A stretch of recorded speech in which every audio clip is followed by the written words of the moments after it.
Seuls ceux qui sont assez fous pour penser qu'ils peuvent changer le monde y parviennent. Écrivait Jacques Kerouac en 1957 dans On the Road, ouvrage fondateur de la Beat Generation, qui donne naissance au mouvement hippie quelques années plus tard. Dans les années 50-60, la société change et apparaît alors l'expression de société de consommation.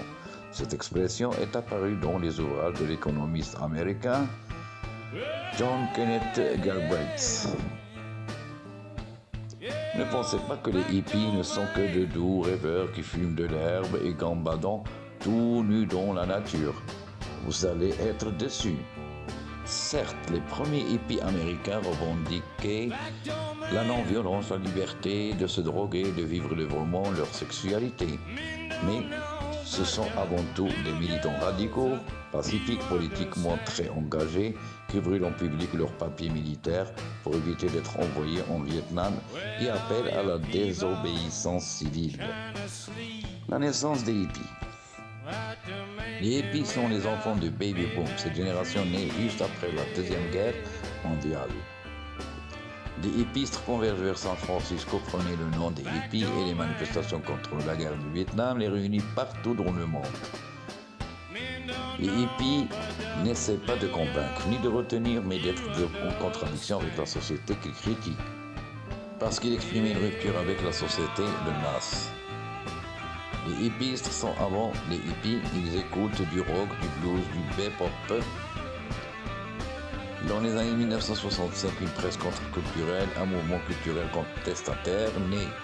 Les jeunes filles de chez eux, notamment les jeunes filles nombreuses à partir de 1960. Aux États-Unis d'Amérique, la jeunesse américaine proclamait Peace and Love, Black is Beautiful, Make Love Not War, Power Flower. La jeunesse française lève des slogans pas loin de ce qui proclamait la jeunesse américaine. Jouir sans entrave, sous les pavés, la plage, soyons réalistes, demandons l'impossible. C'est à cette époque précise, au moment où Paul, Corinne, Francis, Martine, Tom et Florence, les six jeunes héros de Woodstock, prennent conscience que le mouvement hippie américain est une autre forme de révolte possible à travers de la musique, la paix et la fraternité que démarre le spectacle. Le festival de Woodstock, qui réunit plus de 500 000 personnes, ont pour une grande part contribué à populariser le mouvement dans le monde entier. Le mouvement hippie a fait naître en 1968 des changements dans la société. Au niveau culturel, ils étaient les plus frappants. Dans le cinéma, par la nouvelle vague du cinéaste. Dans la littérature, par le nouveau roman. Et dans la musique, par l'irruption de la chanson dite Yeah Yeah. À l'écoute de ces nouvelles chansons et des messages de liberté qu'elles diffusaient, une grande partie de la jeunesse se dit qu'une autre façon de faire la révolution est possible.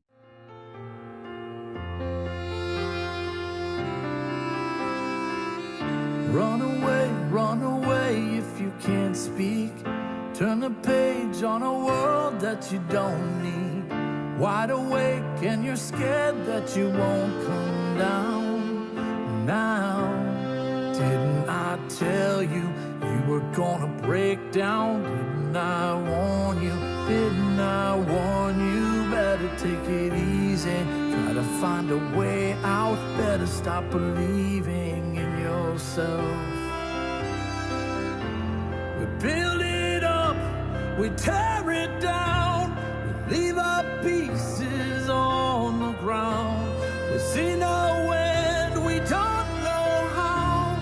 We are lost and we're falling. Hold on to me, you're all I have, all I have. Hold on to me, you're all I have, all I have. Now and then there's a light in the darkness. Feel around till you find where your heart went. There's a weight in the air, but you can't see why. Why? Didn't I tell you you were gonna break down? Didn't I want you?